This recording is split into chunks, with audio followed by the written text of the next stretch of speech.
Jeremías 14. Juicio sobre falsos profetas. A. Un modelo de arrepentimiento que nunca se cumplió. 1:1-6. La sequía sobre Judá.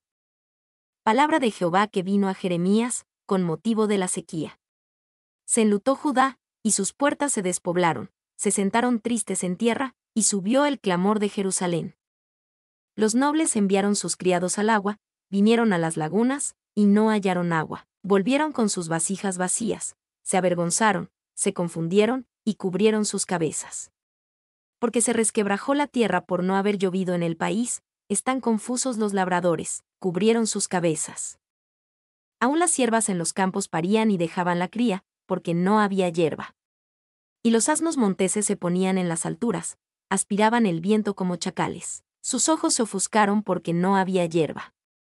A palabra de Jehová que vino a Jeremías, con motivo de la sequía. Aparentemente, esta sección de la profecía de Jeremías llegó durante una temporada en que Judá era afligida por la sequía.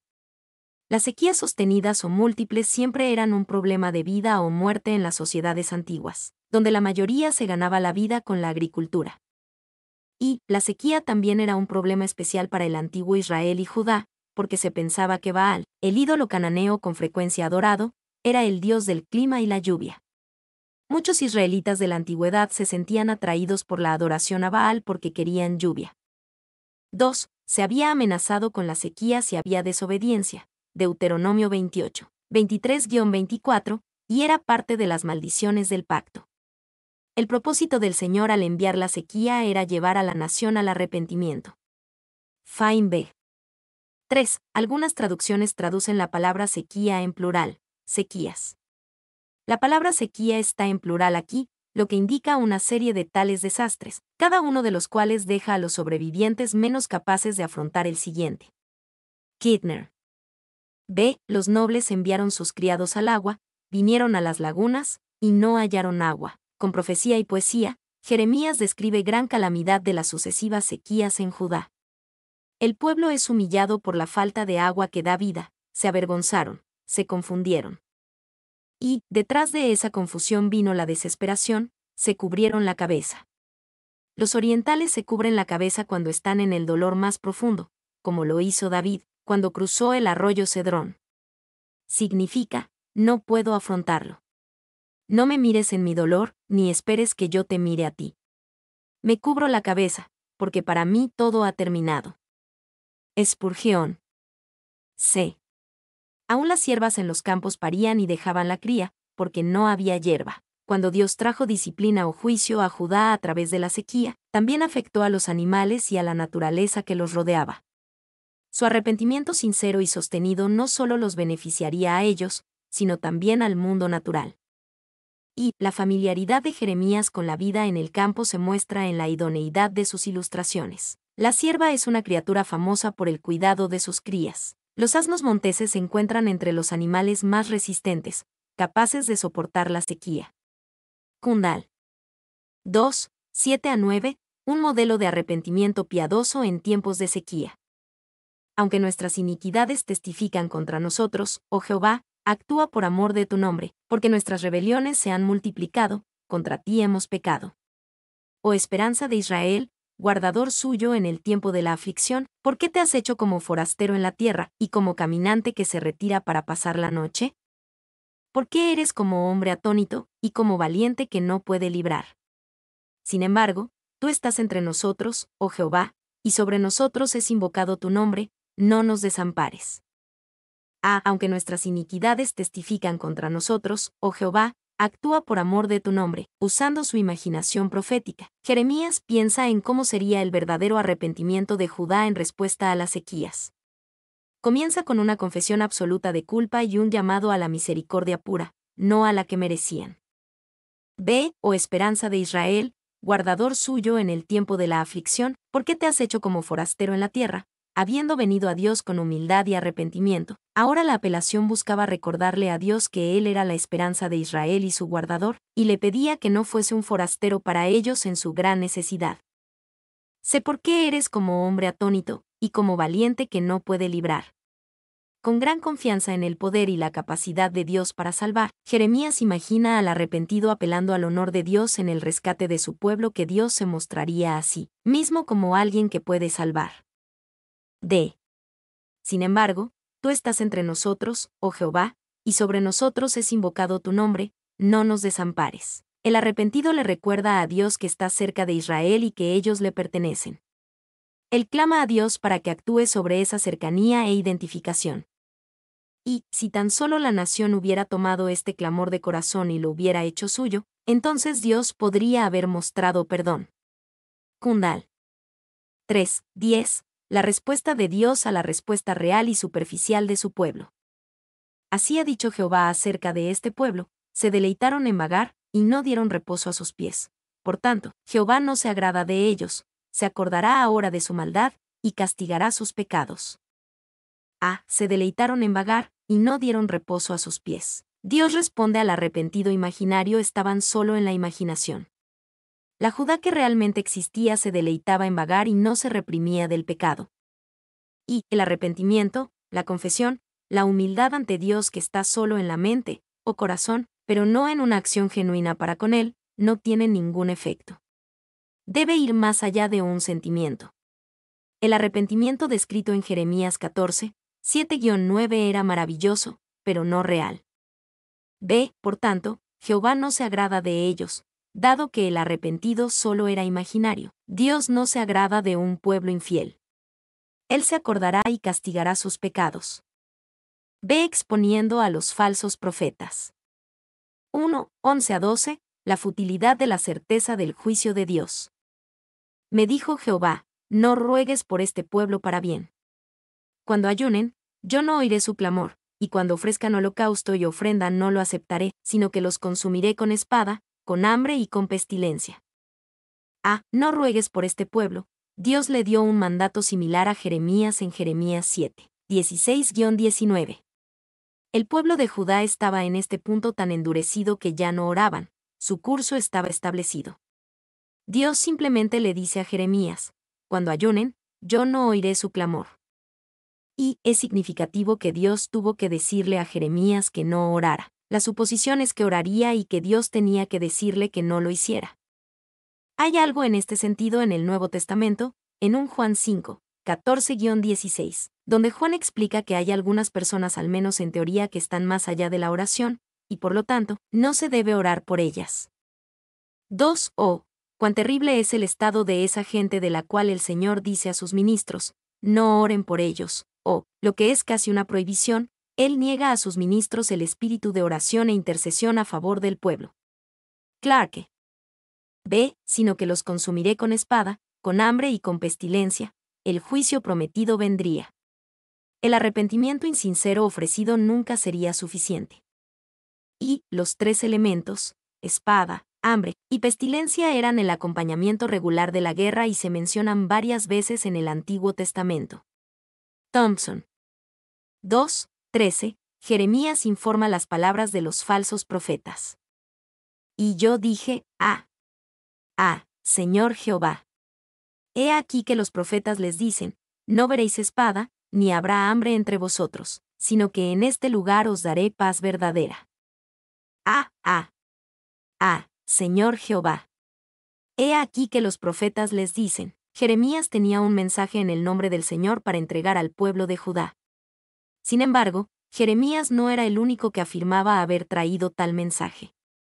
Otros también afirmaban ser profetas. No veréis espada, ni habrá hambre entre vosotros, sino que en este lugar os daré paz verdadera. El mensaje de los otros profetas era que habría liberación de la espada y el hambre, Dios los rescataría. Este era un mensaje positivo y esperanzador que contrastaba con lo que Dios le dio a Jeremías. Y Jeremías probablemente esperaba explicar o excusar la falta de arrepentimiento entre el pueblo y los líderes de Judá. No se arrepentían verdaderamente porque otros profetas les decían que todo estaría bien. 2. El profeta pidió excusas para el pueblo, y clamó por misericordia de ellos, y eso persistentemente. Una y otra vez, Jehová respondió, mostrando a su siervo la inutilidad de todas esas oraciones. Morgan. 3:14-15. la evaluación de Dios de estos falsos profetas. Me dijo entonces Jehová: falsamente profetizan los profetas en mi nombre, no los envié, ni les mandé, ni les hablé, visión mentirosa, adivinación, vanidad y engaño de su corazón os profetizan. Por tanto, así ha dicho Jehová sobre los profetas que profetizan en mi nombre, los cuales yo no envié, y que dicen: ni espada ni hambre habrá en esta tierra, con espada y con hambre serán consumidos esos profetas. Falsamente profetizan los profetas en mi nombre, este era un juicio directo y fuerte. Estos supuestos profetas no hablaban realmente en el nombre del Señor, ellos profetizaban falsamente. No los envié, ni les mandé, ni les hablé, visión mentirosa. Dios no se responsabiliza por las palabras de esos supuestos profetas. La fuente de sus palabras era el engaño de su corazón. Sus falsas profecías venían de ellos mismos, no del Señor. Con espada y con hambre serán consumidos esos profetas. Los falsos profetas que hablaban palabras de paz y seguridad cuando era tiempo de arrepentirse y prepararse para el juicio serían ellos mismos blancos especiales de la espada y el hambre que vendrían. Y el pueblo debería haber sabido que el Señor castiga el pecado, y no debería haber creído a los falsos profetas. Aquí se habla del juicio de la nación porque la gente estaba dispuesta a ser engañada. Fain B. 4:16. El juicio de Dios sobre los que permanecen bajo las palabras de los falsos profetas. Y el pueblo a quien profetizan será echado en las calles de Jerusalén por hambre y por espada, y no habrá quien los entierre a ellos, a sus mujeres, a sus hijos y a sus hijas, y sobre ellos derramaré su maldad. Y el pueblo a quien profetizan. Dios no considera a los que recibieron las palabras de los falsos profetas como sin culpa. Ellos eran los responsables de rechazar las palabras de los verdaderos profetas, Jeremías y otros como él, y de recibir las suaves pero falsas palabras de los falsos profetas. Será echado en las calles de Jerusalén por hambre y por espada. Escuchar y creer las palabras de los falsos profetas no las harían realidad. Sufrirían bajo el mismo juicio que los falsos profetas decían que nunca vendrían. No habrá quien los entierre a ellos. Esto era considerado como una desgracia especial, magnificando la deshonra cuando Dios sobre ellos derramara su maldad. El dolor del profeta. 1:17-18, llanto por el juicio venidero. Les dirás, pues, esta palabra: derramen mis ojos lágrimas noche y día, y no cesen, porque de gran quebrantamiento es quebrantada la Virgen hija de mi pueblo, de plaga muy dolorosa. Si salgo al campo, he aquí muertos a espada, y si entro en la ciudad, he aquí enfermos de hambre, porque tanto el profeta como el sacerdote anduvieron vagando en la tierra, y no entendieron. Derramen mis ojos lágrimas noche y día. No era una cosa feliz ni triunfante para Jeremías saber que él era un verdadero profeta y que aquellos que decían cosas suaves eran falsos profetas. Su dolor por la calamidad del juicio venidero era mucho mayor que cualquier satisfacción por tener razón. Es quebrantada la Virgen hija de mi pueblo, de plaga muy dolorosa. Jeremías ve al pueblo de Dios por lo que podrían haber sido como una virgen hija para Dios y se entristece de que no habría escapatoria del juicio venidero, no en el campo ni en la ciudad. Y él llama a Judá, la hija virgen mi pueblo, porque ella había sido celosamente apartada de las naciones idólatras, como las vírgenes son protegidas en los hogares orientales. Fain B. Tanto el profeta como el sacerdote anduvieron vagando en la tierra, y no entendieron. Los que deberían haber sido una luz y guía para el pueblo de Dios, eran ellos mismos ciegos. Esto dejaba poca esperanza para que el pueblo de Dios escapara del juicio venidero. 2:19-20, una confesión sorprendente de pecado y maldad. ¿Has desechado enteramente a Judá? ¿Ha aborrecido tu alma a Sión? ¿Por qué nos hiciste herir sin que haya remedio? Esperamos paz, y no hubo bien, tiempo de curación, y he aquí turbación. Reconocemos, oh Jehová, nuestra impiedad, la iniquidad de nuestros padres, porque contra ti hemos pecado. ¿Ha aborrecido tu alma a Sión? Asombrado por la calamidad que vendría, Jeremías fue lo suficientemente valiente como para preguntarse si Dios los había desechado enteramente, los había aborrecido, y los había herido más allá del remedio. Y Dios le dijo a Jeremías que no escucharía las oraciones hechas por el pueblo de Judá, Jeremías 14:11. Sin embargo, Jeremías no podía dejar de orar. A pesar de ello, Jeremías continuó suplicando por el pueblo, y Jehová le permitió hacerlo, discutiendo pacientemente con él. Morgan. 2. ¿Qué va a hacer Jeremías en un caso como este? Se le dice que no debe orar por el pueblo, y Dios parece decidido a herirlos. ¿Qué puede hacer el amor cuando incluso se ordena cerrar las puertas de la oración? Observen cómo, después de que se le dice que no debe orar, se abre camino hacia el trono de la gracia y, por fin, hace lo que se le dice que no haga. Spurgeon. B. Esperamos paz, y no hubo bien, impulsados por las suaves palabras de los falsos profetas. El pueblo de Judá esperaba paz y curación, pero en lugar de eso, recibieron turbación. C.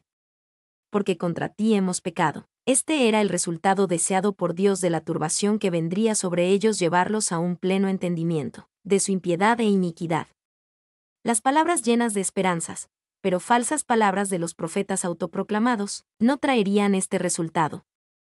Y el profeta sabe que la confesión dará como resultado el perdón, y si la nación no reconoce su pecado, Jeremías lo hará indirectamente. Harrison. 2. Adam Clarke vio que el pueblo y los líderes de Judá no confesaron su pecado siguiendo el ejemplo de Jeremías. Esto hizo el profeta a favor del pueblo, pero no se unieron a él. Clarke. 3. 21-22, una súplica para que Dios los recuerde en su miseria. Por amor de tu nombre no nos deseches, ni deshonres tu glorioso trono, acuérdate, no invalides tu pacto con nosotros. ¿Hay entre los ídolos de las naciones quien haga llover? ¿Y darán los cielos lluvias? ¿No eres tú, Jehová, nuestro Dios? En ti, pues, esperamos, pues tú hiciste todas estas cosas. Por amor de tu nombre no nos deseches, ni deshonres tu glorioso trono. Al no ver nada bueno en ellos para apelar a Dios, Jeremías ora con un enfoque diferente. Él pide sobre la base del nombre de Dios, sobre la base del gobierno y la autoridad de Dios, tu glorioso trono, y en base a su pacto con ellos. Y ahora en realidad está empezando a orar, no puede evitarlo. Se le dice que no debe orar, pero siente que debe hacerlo, ama tanto a la gente que debe abogar por ellos. Spurgeon. 2. Este fundamento de razonamiento anticipa el nuevo pacto. Bajo el nuevo pacto, creemos en Dios por ayuda, bendición y favor, no basados en quienes somos o lo que hemos hecho, sino en quién es Dios y lo que Él ha hecho. B. ¿Hay entre los ídolos de las naciones quien haga llover? El capítulo comenzó con la preocupación por las sequías. Ahora Jeremías, esperanzado, habla por un pueblo arrepentido que reconoce que Baal o cualquiera de los otros ídolos no tienen el poder para hacer llover. Ni siquiera la naturaleza, separada de Dios, puede hacer eso, y darán los cielos lluvias. El juicio de Dios, por severo que fuera, lo separaba de la idolatría y la dependencia de los dioses de las naciones o de la naturaleza para hacer llover. C. En ti, pues, esperamos. El corazón humillado, rendido y sometido simplemente mira a Dios con paciencia y confianza. La severa obra de la fuerte corrección de Dios sobre su pueblo ha realizado una obra misericordiosa. Y has llegado a un lugar muy difícil, estás en un problema muy doloroso, un problema como nunca antes conociste. Entonces espera en el Señor, y si al principio no te responde, y parece que las mismas puertas del cielo están cerradas contra ti, continúa esperando en el Señor. ¿A dónde más puedes ir si le das la espalda? Spurgeon. Mi nombre es Demim. Soy tu asistente personal. Mi sitio en internet es demim.es.tl.